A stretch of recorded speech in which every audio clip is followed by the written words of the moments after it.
Just wanna see the light.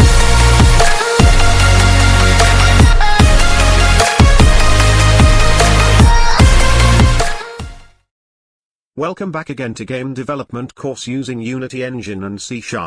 In previous lecture, we have already installed Unity.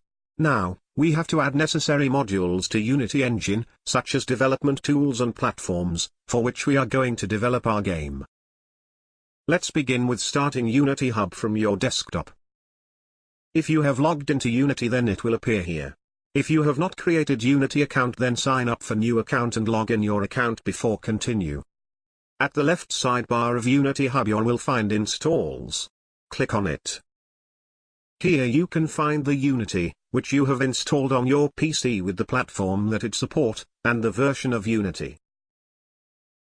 At the right top of card, you will find 3 vertical dots, from where you can add modules on your Unity. To add modules, click on Add Modules. Now, we will use C# as our programming language, so we will install Visual Studio as our IDE for coding. We will also release our games in Android, iOS, PC and other platform. So choose the necessary modules that you want to add. And finally click on Next. Here, you have to agree the terms and condition of Microsoft Visual Studio to continue the setup. After you are done, the installation process will begin. Installation process will take time depending upon your internet speed. Because it download all the selected modules from internet and install them. I am speeding up the video because it take lots of time for me. During the process, Visual Studio installer will pop up and install automatically.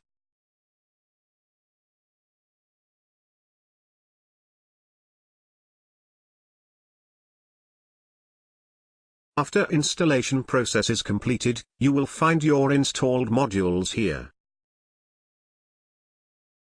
You can also add modules again if you need them. Now, let's return back to our Project tab from sidebar. At Project tab we will find out our project that we have created before. Or our saved project will appear here. You can view the physical location of the project from here. Unity will create all the necessary files, folder and assets that is pre-required to build your game. If you delete the files from your physical location, then while you try to reopen your project, error will occur. Unity will not find the path where your files for the project are located. If you want to completely remove the project from here, then delete the files from physical location and remove the project list from here. Like this. Now, your project tab is empty. And we will create new project and start building our games from the next lecture. How did you guys get on? If you have any difficulties then comment below. And please don't forget to subscribe to get more interesting content.